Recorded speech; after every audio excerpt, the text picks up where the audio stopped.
All right. Welcome, you guys and girls, to the off-season edition of Under the Dome. I'm your host, Alan Ulrich, and I'm still trying to figure out our title here, After the Rain. It was Okay, a you're going to 1980s song by the band Nelson. Somebody from our generation knows Rick Nelson from Ozzie and Harriet. He had a daughter named Tracy, who is an actress, was on Father Dowling Mysteries, and had two twin boys named Matthew and Gunnar that kind of backed their way into a record deal as Nelson. Yes. Can't live without your love and affection. But After the Rain was actually the title of their debut album, and it's been raining here for a week and a half, so it was fresh on my mind. I got you. Well, yeah, citing Greg Allman with that long, stringy-looking hair. I remember that. I'm still not completely convinced that the guys weren't wearing wigs, but I watched the video. I showed the video to my my 9-year-old daughter, and he said, Anna said, she looked real close, and she said, "She's pretty. Who is she?" I said, "Shut up." I turned it off. But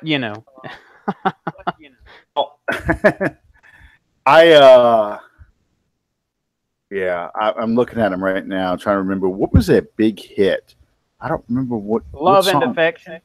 Is that what it was? Love and Affection. I can't live without your love and affection. Because I vaguely remember these guys. I mean, I know who Ricky Nelson was. I remember seeing them. Okay. For the hosts to sing, that requires the paid subscription, so we're gonna have to. Yeah, well, that and a lot of alcohol.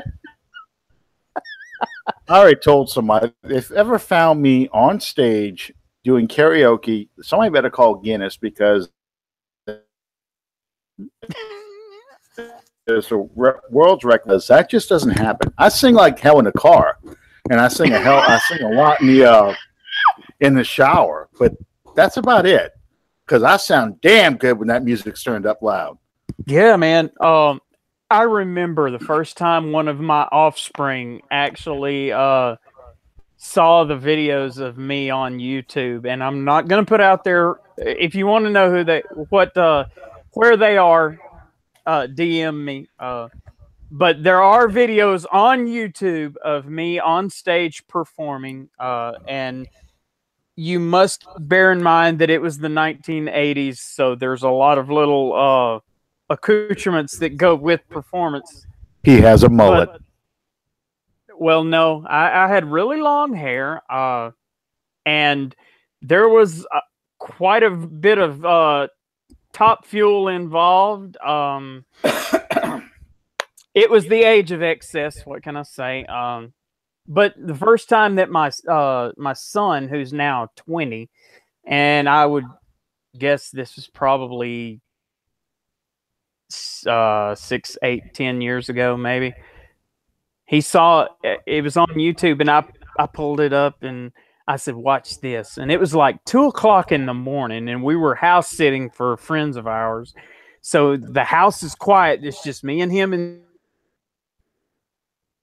sitting there like we're. And I pulled it up, and I said, "Watch this," and I hit play. And he looked at the screen, and then he looked at me, and then he looked back at the screen. He said, "Oh my God, my dad's on the World Wide Web." And that was so cool to me, man. I bet. All right. Let's well, as we've already gone into the music portion of the program, which we always seem to do. My co-host Sean Williams. Yep, my co-host Sean Williams. At one time was a heavy metal band member, a bassist. That was many, many years ago, though. And anyway, let's look for it. I'm gonna look for you on YouTube now. You got me curious. I'll send you the link. because you won't laugh at me in front of me. I want to thank everyone for joining us tonight. It's the off season, and when it comes to things that mean absolutely everything to us, obviously with this show, the New Orleans Saints is at the top of the list. Well, I think I can speak for myself and Alan both when I say that a very close number two is music. And anyone that's watched this show over the past month and a half gets that. And hey, we have fun talking about it. Some of the best music in the world, for my taste, some of the best music in the world came out of my generation, the 70s, the 80s, and shortly after the 80s, it kind of hit a hard decline and nosedive, and about early 90s, it bottomed out. But we're not going to get into that. I could write my own dissertation on that stuff too. I agree with you in many ways. MTV had a lot to do with it, and just the shifting taste of music. I mean, that's when rap really became mainstream, was in the 80s, and then the grunge metal scene and stuff. To be honest with you, I really don't have, with the exception of the questionable lyrics, some of the things that were glorified in some of the rap music, I don't really hold any grudges towards them so much as my generation's heyday, if you want to call it that, the hair metal movement, so on and so forth. The moment that Nirvana released their album, it nosedived, a victim of its own excesses. It diluted itself completely out of existence, and everything that wasn't depressing, mechanically generated garbage suddenly wasn't in vogue, and it was soon wiped off the face of existence. When MTV forgot that they got their start by showing music videos and everything became reality TV, I rank them right up there with the home plumbing channel. Of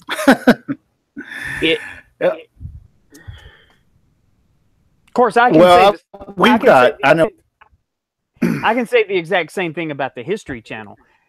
When the History Channel started, it cost you absolutely nothing to view it on satellite, and I would watch it, and I would watch hour after hour after hour about Civil War stuff, World War II stuff, South in the early part of the existence of the nation, blah blah blah.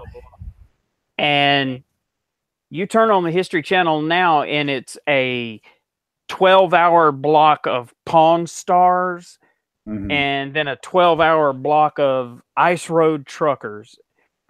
Reality TV has made idiots out of an entire generation.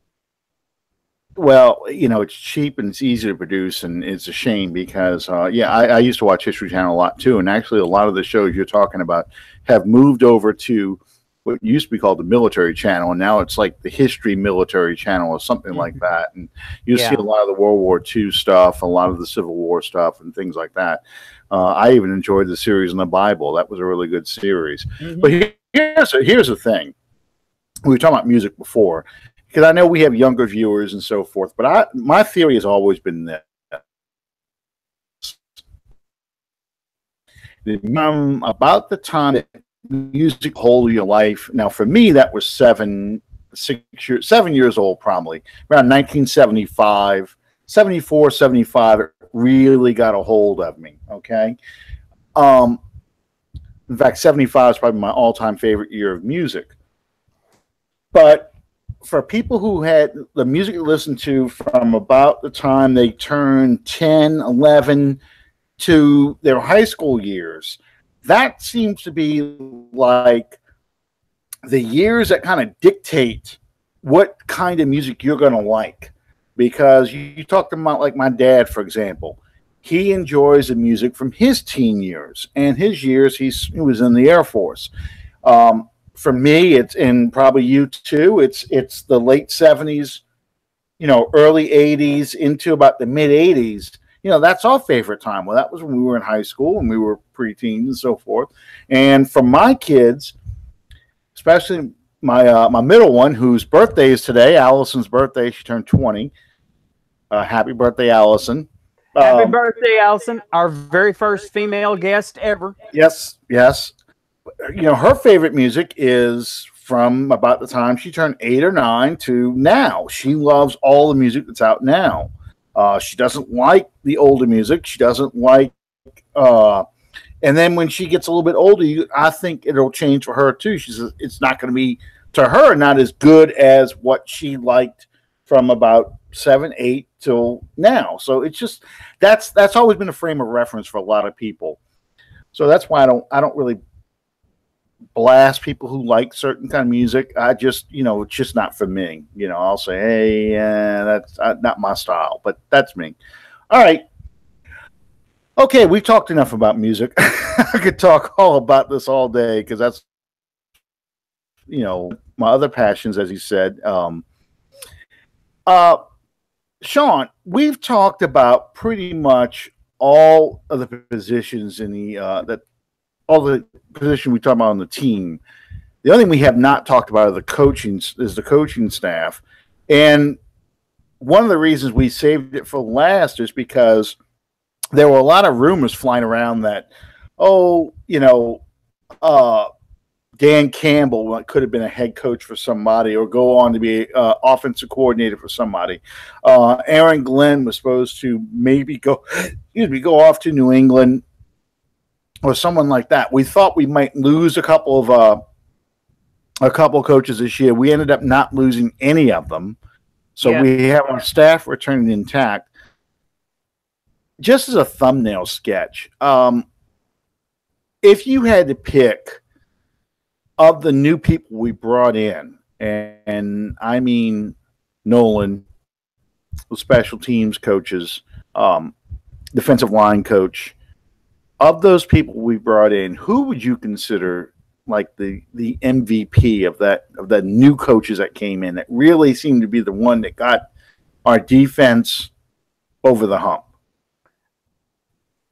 In one way, I would have absolutely no hesitation in saying Nolan by a long measure.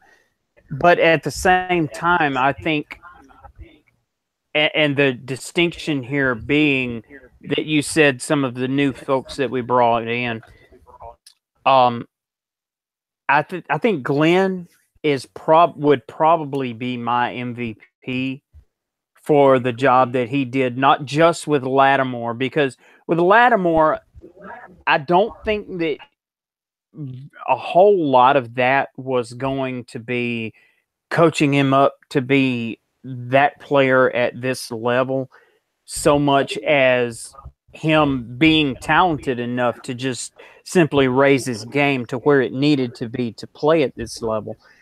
I'm talking about guys like Marcus Williams, who didn't come in here as an Ohio State alum, much lauded, leading the NCAA in statistical categories.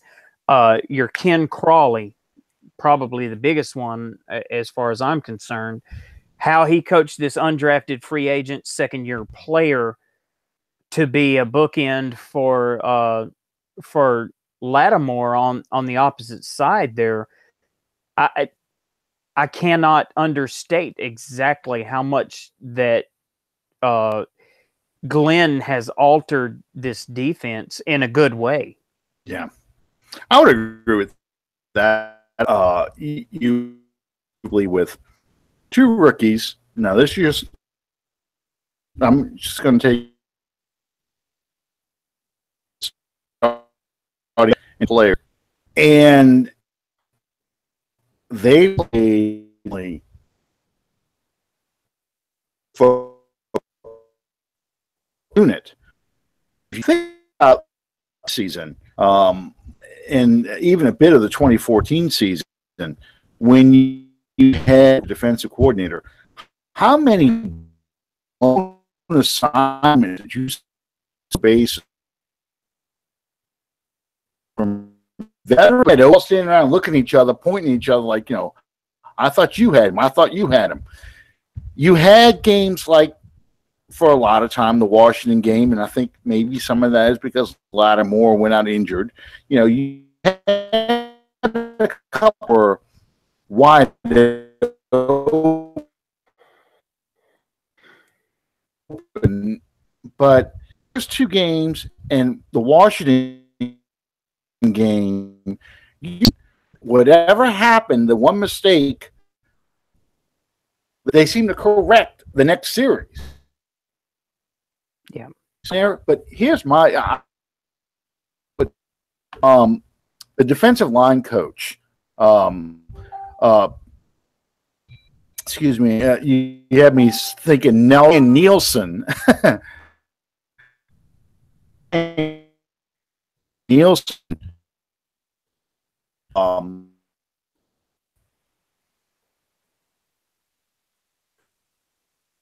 Really get to batted passes. You saw good stunts. You saw become a main. I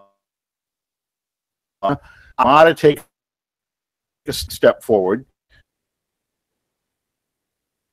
Ravens football, Rankins did well for a player who's really. This is his first full season. He last year.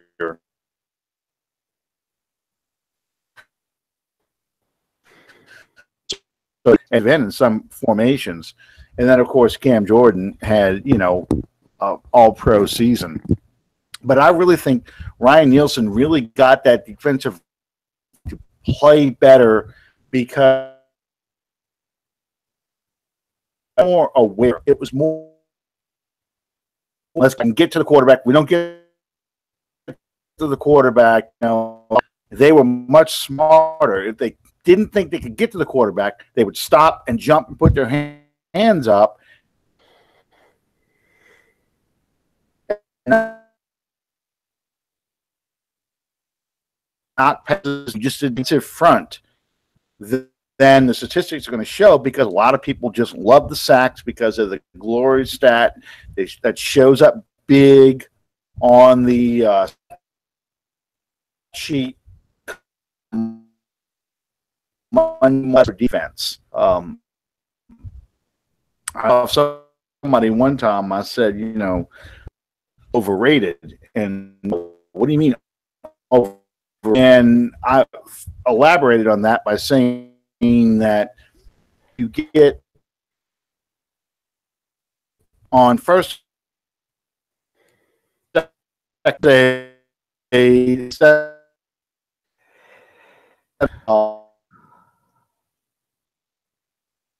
second and 10, they give or a 50.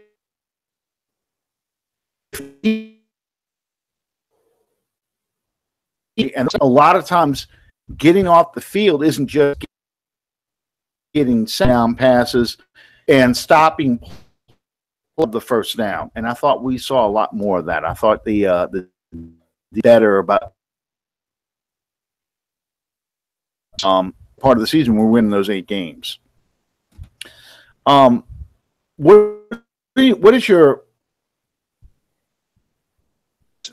assistants have come back, and I'm talking about like Curtis Johnson. I'm trying to think of somebody who used to be a coach with Dan Roshar, the offensive line coach. What are those coaches? how much of an impact do you think those guys back to the Saints, or in the case of Dan Rochar, coaching the offensive line again? I'm trying to remember. I might be confusing. What do you think of those coaches that came back?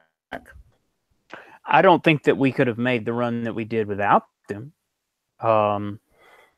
And I think them coming back only bodes that much better for the team in terms of what we're looking at for next season or the next 2 seasons or the near future. I'll put it that way. And possibly making another run towards the Super Bowl, which, you know, I hate to say that like that. Obviously, if your goal is not to be one of the last 2 teams playing in February, then you're wasting your time. Everybody's goal is to get to the Super Bowl. I do believe that the New Orleans Saints have a better than average opportunity if they can tweak a few things, adjust a few things, address a few things, and make a run back to the Super Bowl. Because, and there again, I hate to use this term, quote unquote, life after Breeze. And it's gotten to be a really hot button topic among the Houdat Nation. What are we going to do after Breeze and the next Drew Brees? And, you know, you're first and foremost, you could draft the best quarterback in this class coming out right now, which, you know, as long as we're on the subject, there's only 2 quarterbacks that I would sign in this entire guys, and their names are not Darnold or Rosen. They both come out of the same state. Anyway, you could sign those guys. They're not going to beat Drew Brees. Drew Brees is, I feel very safe in classifying him as a once a generational or once a generation kind of talent. Saints fans, in my opinion, should temper their expectations as to what's going to happen when Drew decides to leave. And for the record, I will say that I don't see Drew Brees wearing another team's uniform on the football field. He will retire as a Saint. I do honestly believe that.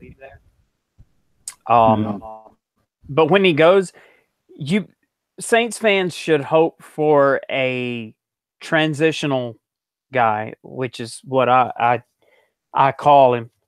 A guy that's going to get you from Drew Brees to the next franchise guy, because you haven't got a guy, quote unquote, in waiting that you have been acclimating to your offense.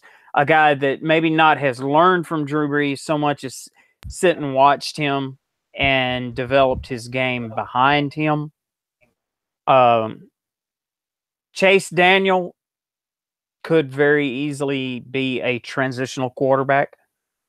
I like that option a whole lot more than I would say a Garrett Grayson or a Taysom Hill. Well, you know, it's about building an offense that works around your quarterback. And this offense is designed to take advantage of a quarterback like Drew Brees' strengths. There's no getting around that. That's just the reality. You know, the things that Drew does well: get the ball out of his hand quickly, good fundamentals, great footwork, squares shoulders up, throws the ball accurate on time in timing patterns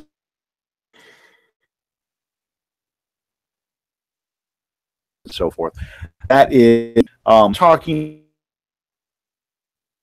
I'm going to get back to the coaches in a minute. When you start talking about drafting a quarterback, to make a smooth transition, you're going to be looking for a quarterback who possesses a lot of the same skill set that the quarterback you already have on your team has. We're getting close.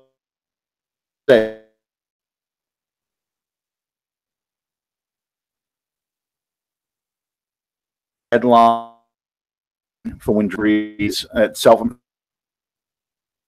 getting it done at the last minute.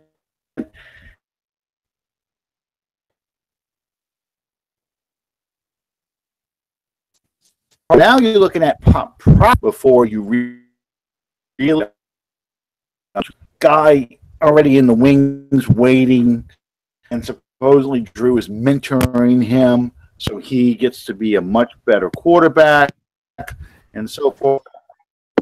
Look at guys like Montana and Young. You look at Favre and Rodgers. You're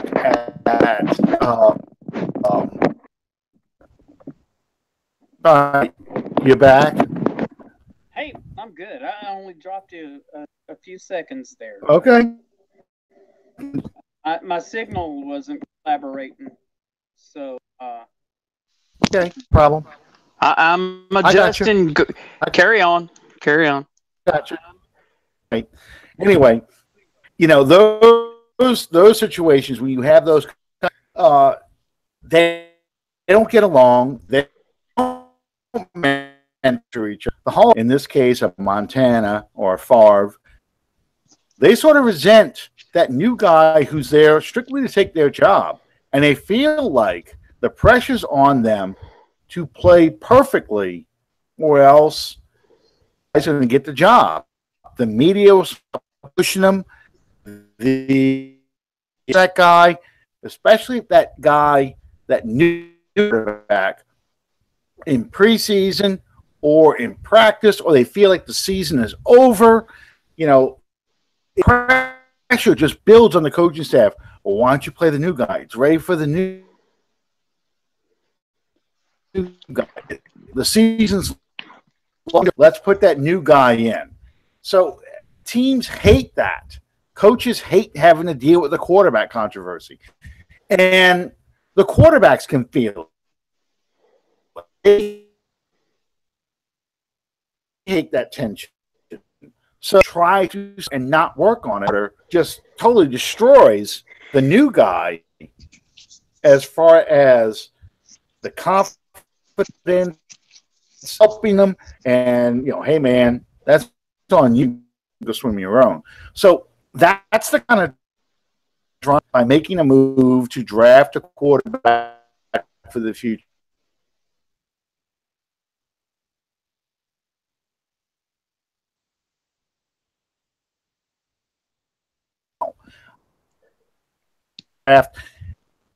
They kind of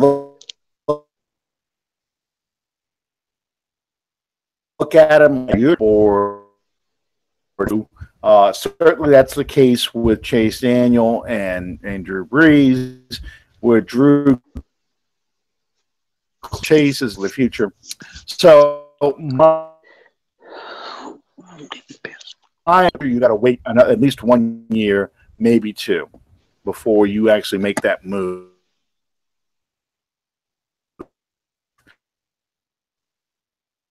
Bear with me, guys. Before. That's back to the coaches we were talking about. I was wrong. Dan Rocher was the offensive line coach. Coach, 20 position coach, or a coach that we brought back, is because of progress of Andrus Peat and the progress of Ryan Ramczyk. Both those guys, I felt, especially if you look at how many games Armstead missed or was injured, line was outstanding. So, and I credit a lot of that to the coaching, because you've got him from tackle, depending on the availability of Armstead. And really, you never saw a draw going to parlay his experience with the Saints into a starting job. And this is an undrafted guy who 3 years ago, fans were ready to run out of town because they didn't think he was very good. Parlaying his experience starting, comes in, doesn't miss a snap, starts at left tackle, moves over to right tackle. You really can't think. I can't think of a game. I can think of maybe but I can't think of a game where he was a liability. You compare that to Zach Strief, and you think about the Houston game in 2015, where it's on J.J. Watt saying, "You guys need a new tackle. You guys got to do something about this." That kind of game, and become a turnstile where Breeze is getting killed out there. That never happened. So to me, that offensive line coach has done stellar work with players. Yes, first round draft picks we're talking about, but getting them to cross train and be able to play multiple positions is huge, huge. Well, you and I have both heard a little bit of the rumblings from some of the far corners of the fandom about possibly dangling Andrus Peat as trade bait. And to that, I'm astounded, because why in God's name would you trade the most valuable chess piece that you have on the board? Because if you think about it, Andrus Peat has played every position across the front with the exception of center. Mm-hmm.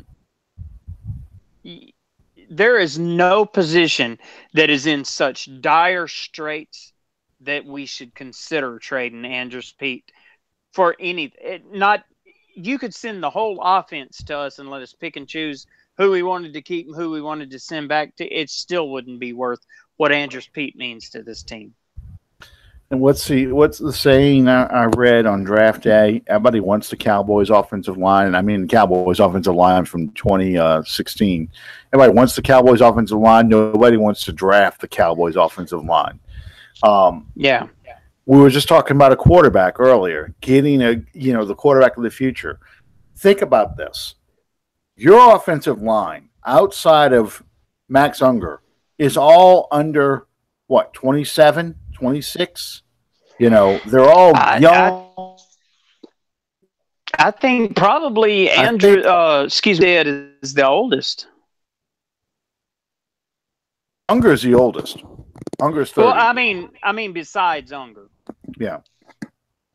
But, I mean, you're talking about, Armstead, Pete, and Ramczyk for sure. And I think Warford, it may be 27. But the point is, you've got a solid nucleus of offensive linemen who are young enough that they can be together for a good 5 to 7 years. That gives your new quarterback a tremendous advantage that he wouldn't get elsewhere. Plus, it protects your old quarterback, and makes him a much more effective player because he's not getting and do the things. So, absolutely, that's insane to think about trading Andrus Peat, because then you're still going to have to replace him, and you're not going to replace him with you're not going to while he has stuff into a starting job elsewhere. He's not an answer as a starter on this offense, six-man offensive line. games, play some series so that you can use, but not as a starter. And that's, to me, that's the key. You want to have a solid young offensive line, not only to block for your running backs and protect your old quarterback, but when you are ready to make that next step for that transitional quarterback or maybe the next franchise quarterback, you've got a solid offensive team around him so he can be successful.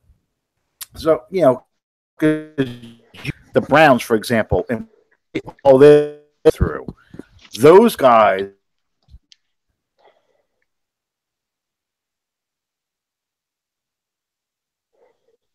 go to a terrible team where they have a lot of problems, a lot of holes to confidence, and you don't know if that guy could ever turn out to be the one. End up cycling through quarterbacks because every year they're getting thrown into a bad offense. So it's to me, build the rest of the team up, then you look for a quarterback at the end when you replace your Pro Bowl quarterback. Well, I've always felt like you okay? A team. You all right there? Yeah. I'm just dealing with the delay. I promise you guys, we're going to get these signal issues worked out. We're working on it, and I can assure you that it doesn't upset any of you any more than it does me. But I've always felt that an NFL organization, you can throw money at the problem. You can throw the best player in the draft into Cleveland, and he's still going to be a Cleveland quarterback that's bound to either be out of the league in 2 years or with someone else. And that's simply from the ineptitude of the infrastructure of the franchise. You're not going to build a team. The infrastructure, the GM, the front office, that is the foundation that you build all of these things upon, and you're not going to build it on the absolute, ineptitude, the word I used a minute ago, that Cleveland has displayed over the past several years. It's absolutely mind-boggling. You can throw the top player in the draft in there and say, hey, this guy makes us a Super Bowl. No, he doesn't. No. Without an offensive line to protect him, a wide receiver for him to throw to, a running back for him to hand off to, a defense to keep him off the field, and it all works together, guys. I mean, look at the New Orleans Saints for the past couple of years. Man, how good could Breeze be if he had a defense, if he had a running game, if he had an offensive line? Well, this year you saw, because he had an offensive line that made him, I believe, don't quote me on this, I don't have the stats in front of me, but I believe that he was the least sacked quarterback in the league. If he wasn't the least, he was one of the least. You had one of the top 3 rated offensive lines in the game.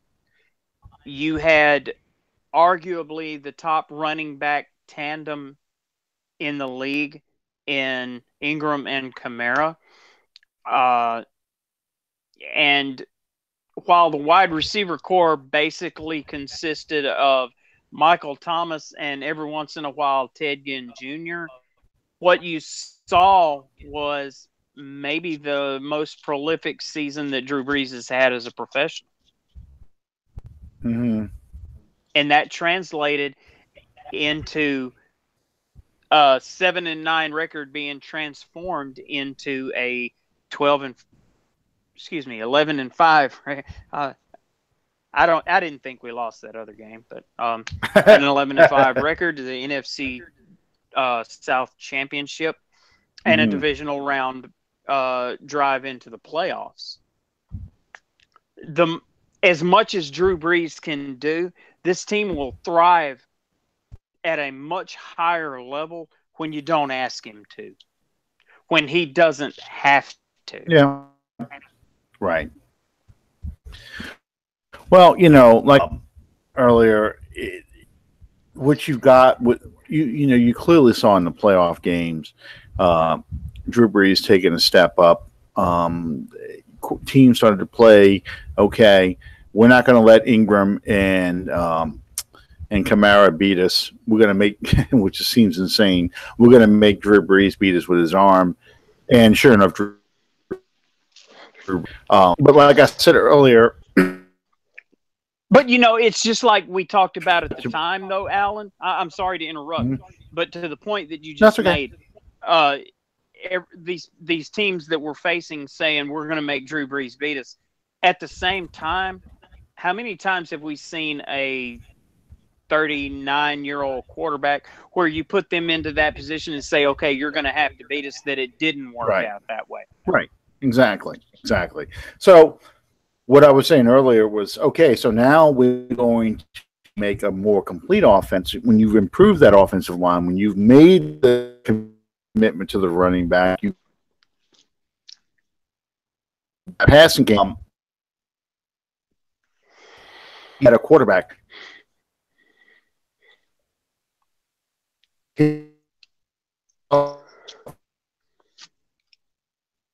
Offensive line interception percentage this year, I'm not positive, but I think it was time to make the throw into it. With defense, get more weapons in the passing game so we can make up the inconsistencies we have with the third down conversions, the red zone and stuff. So we don't have a game like or Atlanta, where we seem to struggle for a long time just to get our feet going. Then once we get going, we start rolling.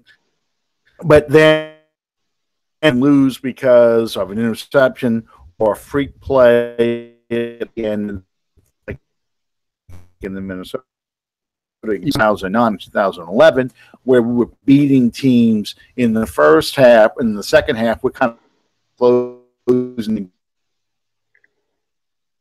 that way by getting more offensive weapons. And then the last thing you're going to do is bring in a quarterback ready to take over eventually when it is, whether it's 2 years from now, 3 years from now, or as we may before we get that guy, kind of like how, unfortunately, through with Peyton, when Manning was gone, they were terrible. The first-round draft pick, Huck.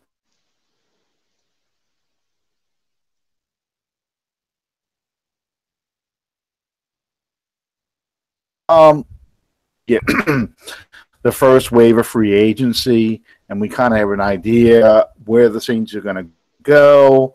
On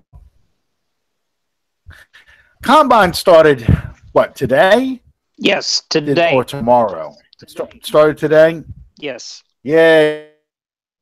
Look at be the most action in that stadium all season. You know, action the Combine, and it doesn't interest me. It really doesn't either. Because the drills they run, it's all drills, if that makes any sense. Yeah. You know, the cone, the long jump, the 40-yard dash. And you get those workout warriors, those guys who shoot up the draft board because they posted a sub 4.3, in the 40. They who was the incredible long jump. Who was the guy last year that set the new record for the 40? Ross? I think it was. Yes. Yeah, you're right. From Washington, John Ross. Yeah. Did he die? Oh, he was the game breaker that everybody had to have because he he broke Chris Johnson's time. Did he die? Because I sure Well, didn't hear his close. name. Close. He went to the Bengals. Ah. And he had a horrible season. In fact, there are articles out there. You know, John Ross opens up about his disastrous rookie season. Yeah, you know. And Bengals Nation says, "Well, duh." Well, you know, you know, and you're right. I'd never heard a single thing about him, but the Bengals in general were terrible. Well, you know, it gets right back to the same old thing that you and I talk about so much, Alan.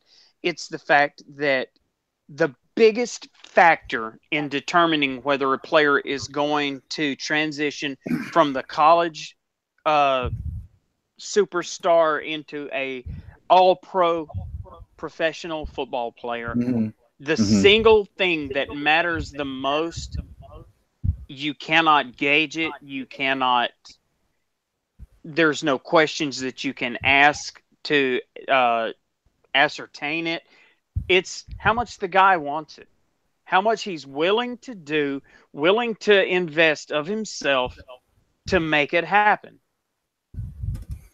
And that means breaking with your homeboys from your hometown or your school place. Yeah, you got to get away from them. You know, whatever it. Are you willing to do whatever that it takes to succeed?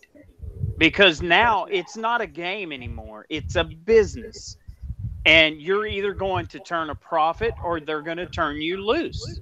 Yeah, one way or the other. Yeah. I think right off the top of my head, I look at the example from a year ago of Reuben Foster. Everybody just laughed their butts off at the New Orleans Saints because they were on the phone with him when San Francisco drafted him and he hung up on Sean Payton. How did that turn out for you there, Sport? Well, you know,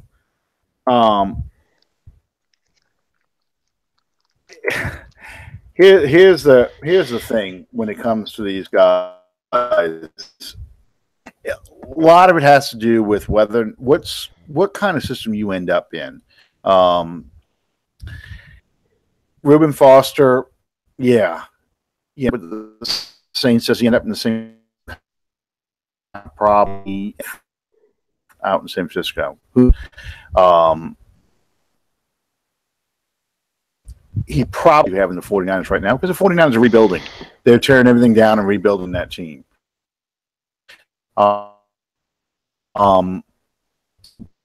the same, we're trying to fit your system.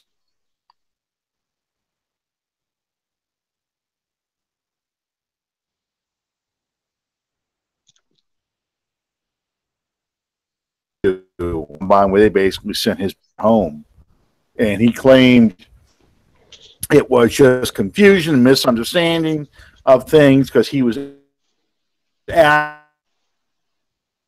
Something, I guess, something the comms were taking to him, and he got aggravated and copped an attitude. You know, that well. John Ross comes in, moves away the competition in the 40-yard dash. Everybody sees the speed. They see him run around in his underwear, getting those shorts and t-shirts. You know, catching these passes like it's nothing. He's got magnetic hands. He's got incredible speed. He's the best receiver in the draft. We got to take him early in the draft, and the Bengals do. They forget. That reminds me of that old that quote from Mike Tyson. Everybody got a plan today to get punched in the face. Yeah.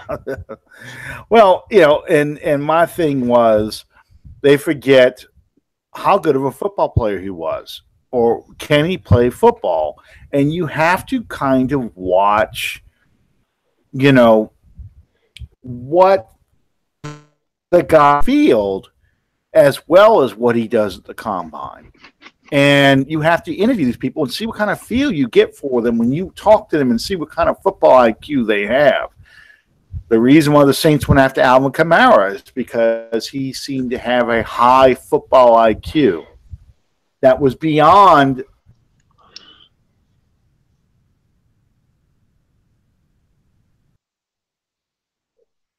his speed in the college stand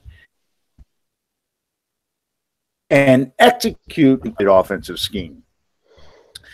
And that's how you end up with a guy like a Stephon Anthony, who physically has everything a linebacker, but mentally he couldn't understand or comprehend these well enough to take advantage of his physical skills.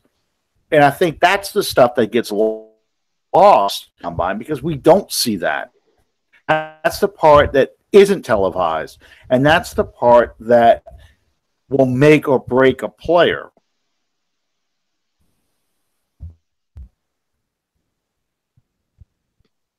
Hey, am I on bad delay? Okay, all right. But I mean that's my final point. With game is in making sure that player's mental acumen translates well into your system beyond the physical skills. That's the difference between having a draft class like we had this past year versus getting a Stephon Anthony, getting guys that just don't work in your system, those kind of players. Well, for those of you, the physical, they're not sharp enough. Sorry. No, let's go ahead. The delay gets me every time. That's fine. Those of you who are not aware, my esteemed colleague here, Mr. Alan Ulrich, I'm sure that most of our followers are members of New Orleans Saints and about half a dozen other different groups that are out there on Facebook.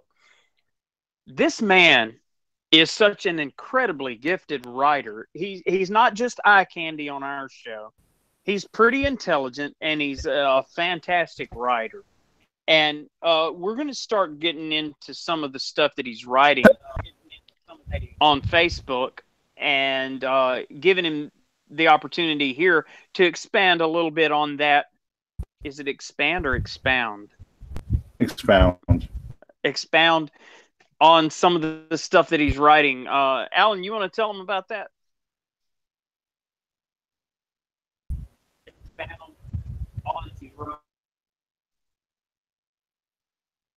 Stuff that comes up in the various Facebook groups because there's nothing else to talk about. I mean, we spent the first 20 minutes or so in the show talking about music. When you're waiting for the draft, when you're waiting for free agency to begin, you want to start out scenario.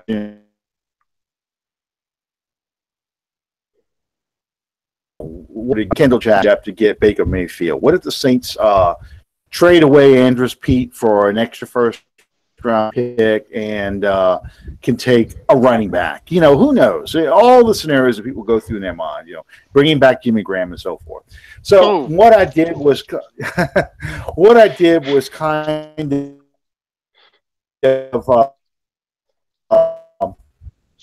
I'm done seasons. I want to talk about bad free agents we signed, great trades that we made, horrible trades we made, and kind of the history of this organization. Because beyond the fact that you've got people winning, or post Katrina, I with music that the age group of people, not everybody Saints, Archie Manning is great watching old movies that Thomas Edison made, like the Great Train Robbery. It happened so long ago, it might as well go back to the Revolutionary War. They have no memory or comprehension of that team or John Meekum or what it was like to live in that era of the Saints football. In fact, for people who are 25 and younger, they have no memory of the Dome Patrol. They've never seen the Dome Patrol. They don't know. They only know what they see on NFL films or YouTube highlights. They never saw a game with the Dome Patrol. You can tell what generation a fan is from is when you can say, do you know who Archie Manning is? And they'll either say, yeah, he was the first Saints franchise quarterback, or they'll say, oh, yeah, that's Peyton and Eli's daddy. Yeah. And then, and that's perfectly all right. I'm not that you can't help not being alive to see some of these guys. I mean, it is what it is. So with that in mind, I did a top 10 worst free agents that the Saints have ever signed and a top 10 best free agents. We're at number 2 now in the best free agents the Saints have ever signed. And, I know number 1 is obvious, but it was beyond I wanted to kind of talk about other guys that people just never heard of or thought about as far as free agents. In fact, people were throwing out guys, and I'm like, no, he was a draft pick. No, we traded for him. Like worst ever free agent signings. And people throwing Heath Schuler at me. Well, no, actually, we traded for Heath Schuler. You mean we went out of our way to get him on purpose? Yep. Mike Ditka said, they asked him, what do you like about Heath Schuler? He says, I love everything. I love the way he gets off the bus. I love everything about this man. Yeah. That was all Ditka. I'm not going to call names because I don't want to out anybody. But I have talked to someone, or actually, it was 2 different guys that actually played with Heath Schuler. They were a part of the organization when Heath Schuler plays, and both of them, separate occasions in different conversations, both of them made it a point to say, he may very well be the dumbest human being I have ever come in contact with in my life. He's a congressman. Oh, well, there you go.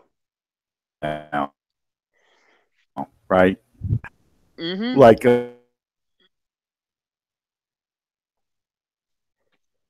praise Mark Twain.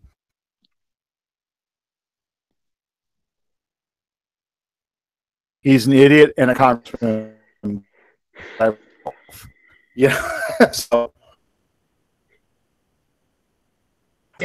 I'm out. Sent the other quarter backup, which I think was one of the Billy Joe.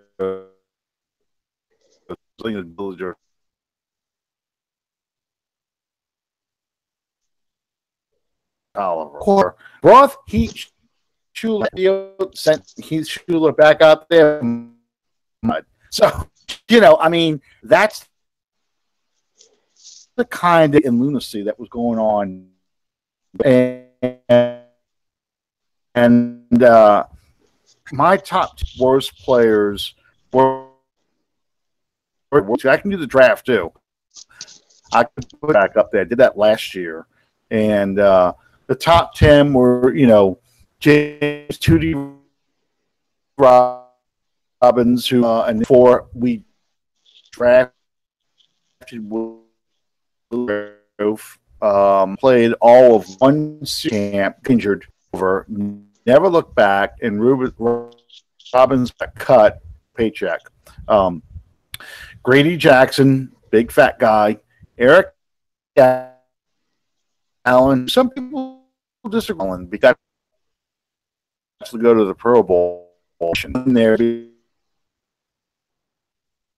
Eagles, he stunk with us, goes to the Raiders.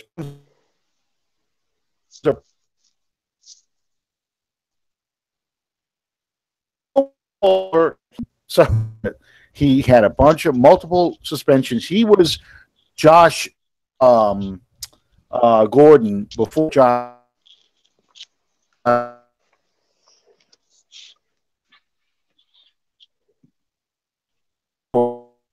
around. Finally celebrates that by going pick up a 6-pack of beer. He has a 0 touch in his reinstatement to the league. His, for lack of a better term, probation on him comes in, sees the beer cans, finds out that he was drinking, boom, suspended again.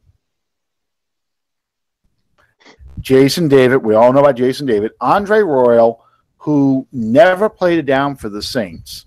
He was a signee Carolina. He was a Pro Bowl player with Carolina. Gets into an argument on the field with Mike Ditka. He is one of the ringleaders in the infamous hazing incident where Cam Cleveland got hit in the ankles and in the face by a bag of coins and knocked his eye out of his socket. Andre Royal was the one that did that to him. And he got traded like 2 days after that hazing incident to the Colts and was a Pro Bowl player for the Colts. Albert Connell, who stole money from Deuce McAllister, Brandon Browner, who was a walking penalty, and, of course, Jarius Byrd, who stole money from us. That's what made them the top 10 worst. $54 million. Top 10 best draft free agents in the list we're on in the middle of. Guys like, and I tried to stick to the 90 from 93 on up because that's where when real free agency began. But I had to include a couple people because they were so good and so important branch, and that's why I included guys like Quinn Early, who was last night, Wesley Walls, who was a guy from San Francisco. He had been injured most of the time in San Francisco. He comes to New Orleans, becomes a great player. We decide not to pay him because we wanted to keep the first-round draft as the starter. Walls goes with Carolina. We always seem to lose a lot of good players to Carolina. Wesley Walls, Sam Mills, Jerry Fontenot, another guy, great center, solid center. Jabari guys, Michael Lewis, the beer man, Leroy Glover, who was Darren Sproles, talk about Sam Mills, and tonight, well, I'll go ahead and tell everybody, but tonight's going to be Joe Horn, the number 2 greatest free agent we've ever signed. And here's the thing about every one of these free agents, whether it's Quinn Early, Wesley Walls, Jerry Fontenot, Michael Lewis, Leroy Glover, these are guys that nobody wanted. These are guys, we picked up Leroy Glover for $100 because he was cut by the Raiders. Michael Lewis never played college football, bounced around in different leagues to try and make it. Joe Horn was a fourth with Kansas City. You know, not a name player. Sam Mills, too short to play. Jabari Greer and Darren Sharper, both of them were players that nobody wanted. Jabari Greer was an undrafted guy who they drafted a player to replace him in Buffalo. Darren Sharper was too old. Wesley Walls, I just talked about the fact that he was a backup injured player. Quinn Early, the San Diego Chargers said, not only are we not protecting you, but we're never going to sign you. So if you don't sign with anybody, you're out of football. You know, that's how little they regarded Quinn Early. So the lesson I hope to get across with these best free agents and worst free agents, the best free agents always seem to be guys that we're like, really? This guy? He's not very good. Think about who we got this past offseason. When we got Ted Ginn Jr., what's the first thing people said? Really? Oh, no! Ted Ginn Jr.? Yeah. Butterfingers can't catch the ball, maybe catches, 50-50 shot. He's going to catch a great pass and then drop an easy one. What happened? He had his most productive season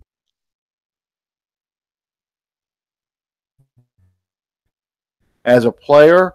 Manti Te'o got the fake girlfriend, very good, not very good in coverage. You know, what happens? He had his best career as a linebacker. You know, as we start to look at free agents coming up in the next couple of weeks, before you start going, hey, yeah, we got to sign this guy. We need to make the trade for Jarvis Landry. We need to get this guy, this named player.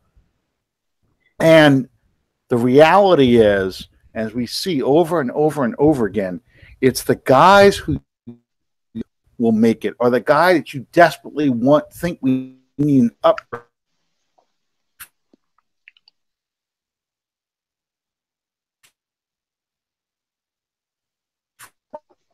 from. Those are the guys.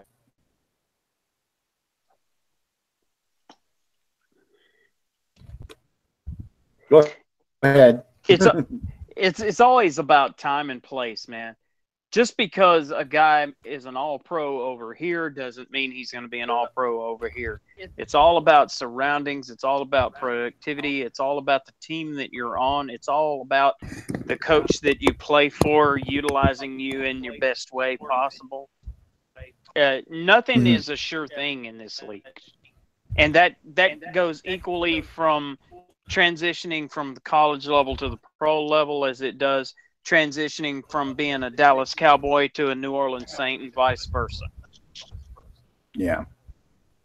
And, you know, to me, that's funny you should have about trade, about free agency. It's a warning even about, you know, you talked about John Ross earlier, you know, the guy that was the workout warrior at training at the combine. Don't fall in love with that guy who just kind of blows away everybody in the combine, or everybody gets the buzz about him. Look how fast he's going up the draft boards. And, you know, social media really feeds into this, you know, this whole, man, this guy, you know, he was rated a third-round player, but, man, he's working his way up in the first round now. He may be a top 20. He may be a top 10 guy. He may be one of the best receivers to come in this league in the past 20 years. Slow the hype machine, man. Just go back and look and see what kind of football player this guy really was. And that's prime example of that. A year ago, a wide receiver from Louisiana Tech, he's an underclassman, came out early, Carlos Henderson. Mm-hmm. He was rated as a third to fourth round pick at best. Went to the combine, I think.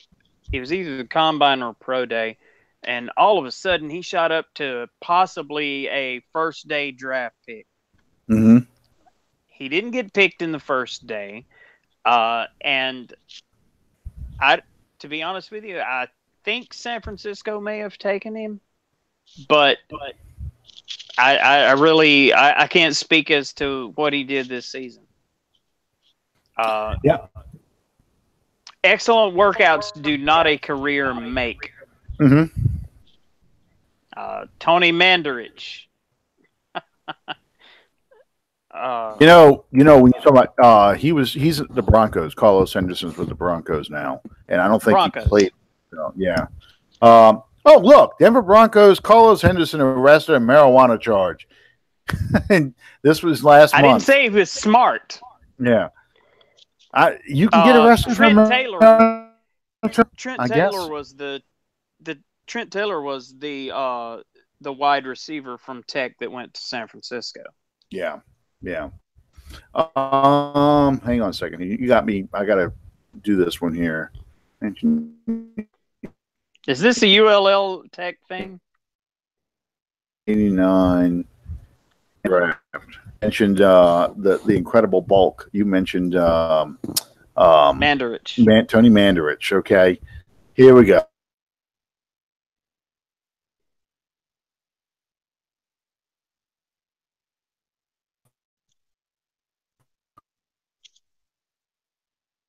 Top 5 overall, Tony Mandarich. Number 2 overall, Barry Sanders, Derek Thomas, and Deion Sanders. You've got 4 Hall of Famers and a bust in the top 5 picks. show you. I mean, you don't know. It's not an exact science. No, and who was the player they were all talking about? Tony Mandarich. They had him on the Sports Illustrated cover. They had him everywhere. Wow, this was a hell of a draft. I'm looking at some of these guys in here. You know, you've got Horford, Eric Metcalf, Steve Atwater, Andre Rison,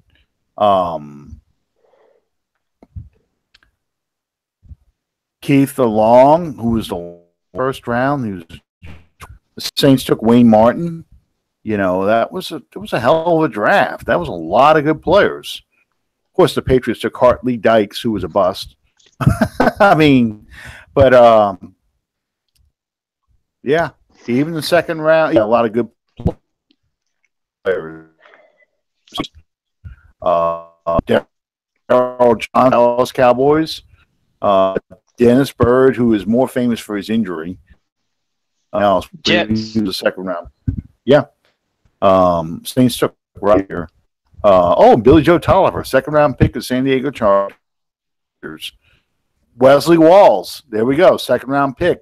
San Francisco 49ers, 1989 draft. So, yeah, the Cowboy center who was somebody that was the center of their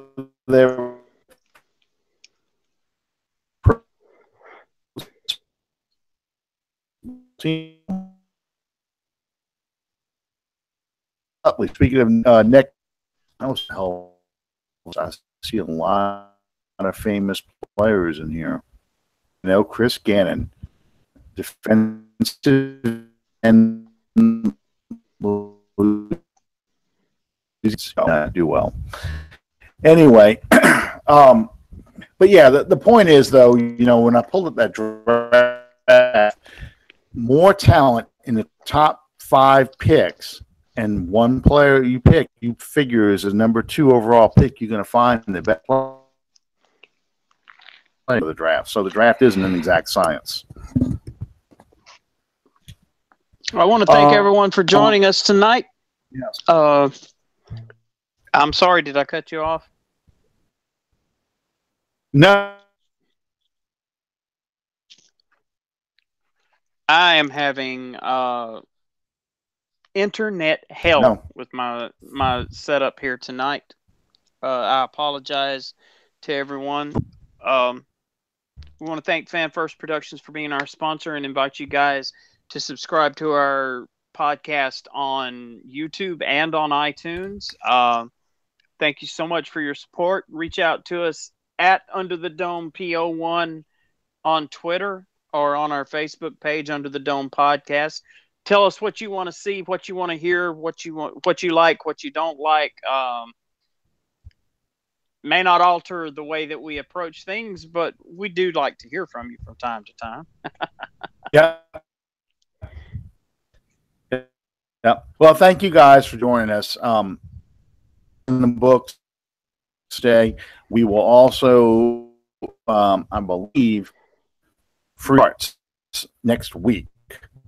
I'm not positive on that. I don't have the dates in front of that up earlier, but free agency will start. We're already seeing 2 players taken off the market. I know the Jarvis Landry trade rumors out there started by Ian Krappinport, but you know, we'll find out within the free agency whether or not that rumor actually has any legs to it. Personally, I think it's a bad move to trade for Jarvis Landry, and it's not because he went to LSU. It's about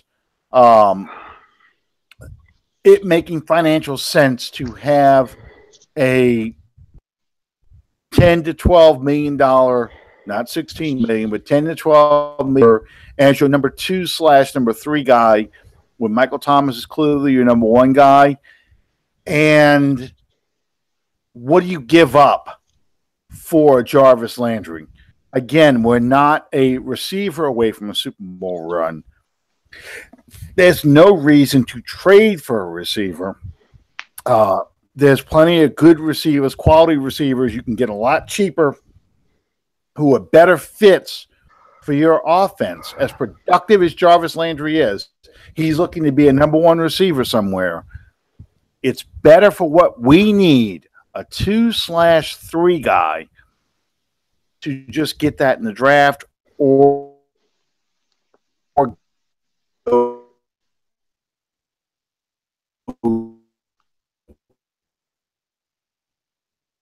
free get like a shiny car to help us get those first downs right now. We'll talk some. Obviously, those stories will impact